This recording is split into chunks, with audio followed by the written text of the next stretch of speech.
Hi, this is Gary with MacMost.com. Apple Arcade launches today. Let's take a first look.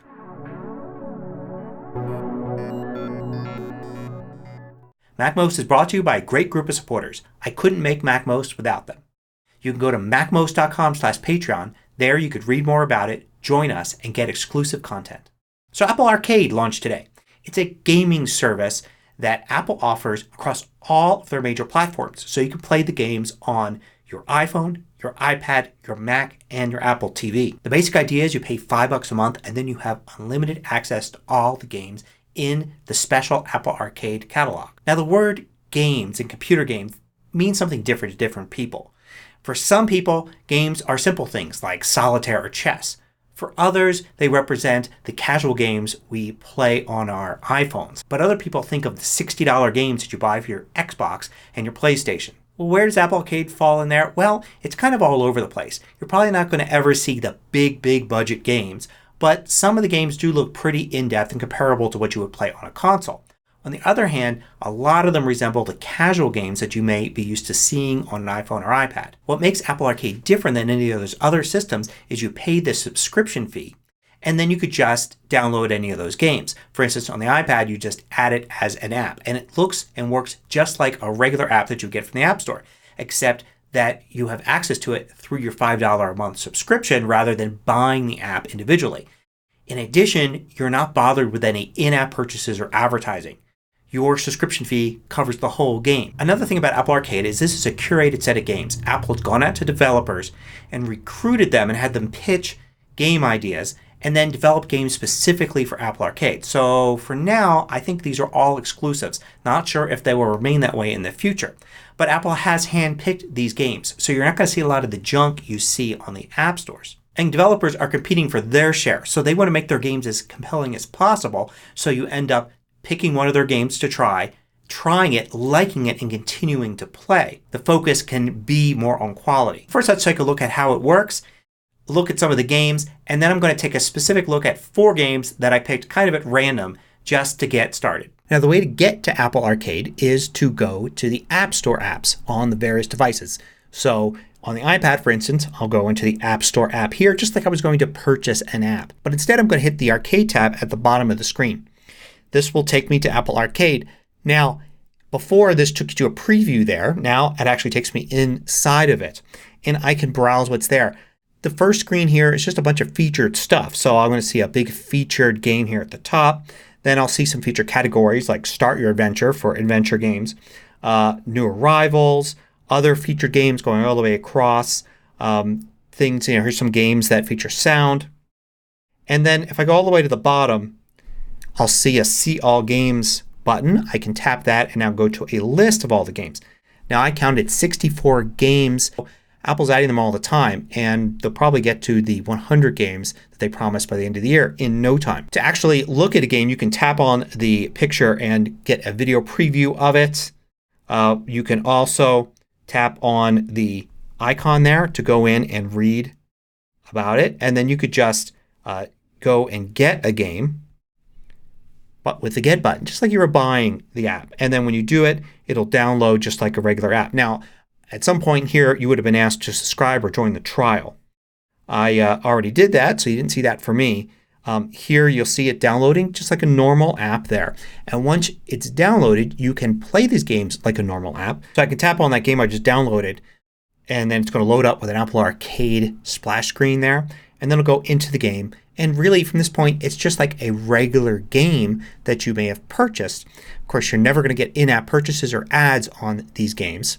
And another big difference is that your progress is going to be synced across all your devices. So add this game to Apple TV and go to level 3 or collect 100 coins or whatever it is. And you should see the same progress point on that device. So let's start by looking at Sayonara Wild Hearts, which is a game you may recognize because Apple's featured it in some of their keynotes.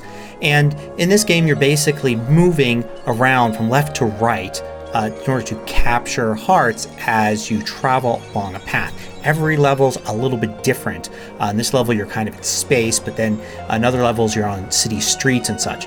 And the gameplay is pretty easy. You just swipe on your screen to move left or right. I found it easier to use a game controller, and I'll show you the game controller I was using in a minute. Then you basically complete these short levels. They're very quick. This is an entire level right here. And you replay them over and over again as you learn the pattern of where all the things are and try to get a better and better score. The music's beautiful, the visuals are beautiful, and it's fun to play over and over again.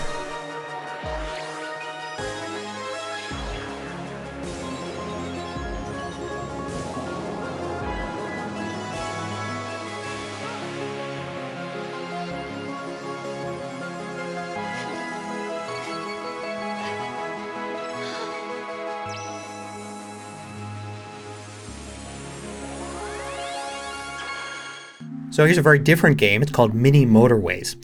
And basically you draw streets to connect houses and buildings. And you have to draw them in such a way to let the cars flow through. So it's kind of like a fast-paced puzzle game. It actually starts off very slow and it's kind of pleasant to look at. And you draw your first few streets. But then of course as time goes on, more houses appear, more buildings appear. Colors match the buildings to the houses. You've got to use bridges. You've got to use these highway overpasses. And all the cars get very impatient to get to where they're going. And eventually the system breaks down. So the goal is to see how long you can last.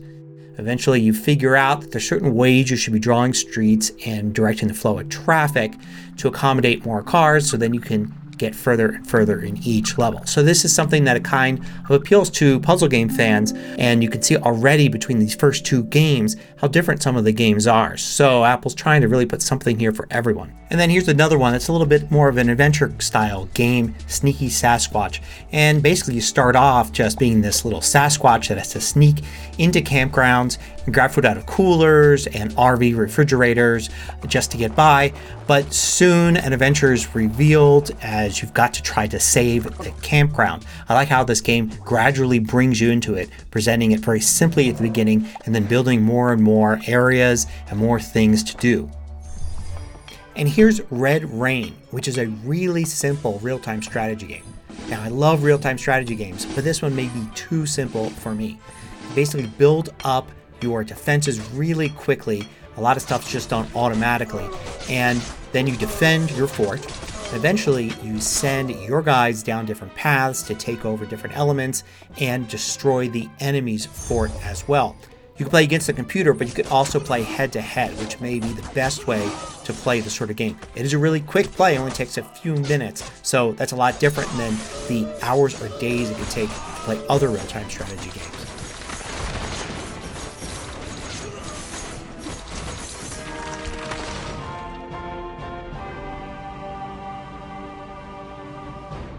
So I mentioned that I was using a game controller for some of this. I was actually using this Nimbus SteelSeries game controller right here. And I bought it a long time ago from Apple. They bill it as an Apple TV game controller. So I wanted to try it out. I didn't really use it much until now. Now I'm going to be getting a lot of use out of it. And I was actually using this from my iPad. It's just a Bluetooth game controller and it worked flawlessly just hooking up to Bluetooth and using it on the iPad.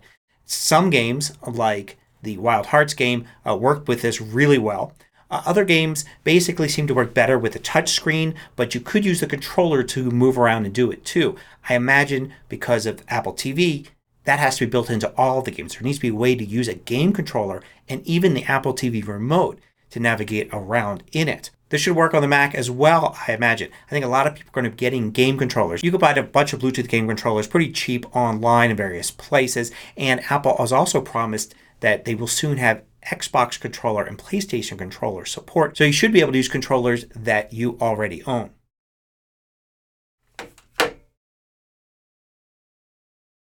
Pretty much. So that's a quick look at Apple Arcade here on the day of its launch. Let me know if you've tried Apple Arcade. Of course, it's got the free trial, so just about anybody could give it a go as soon as you have the latest operating systems that support it. Let me know what your favorite games are. I think it's going to be a little tough at the beginning here with 64 and soon 100 games to figure out what to play.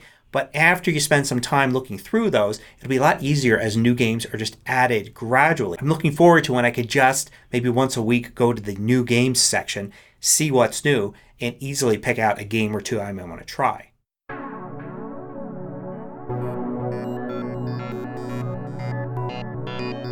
I publish new tutorials every weekday. Hit the subscribe button so you don't miss out. Then hit the little bell icon to get notifications for each new tutorial.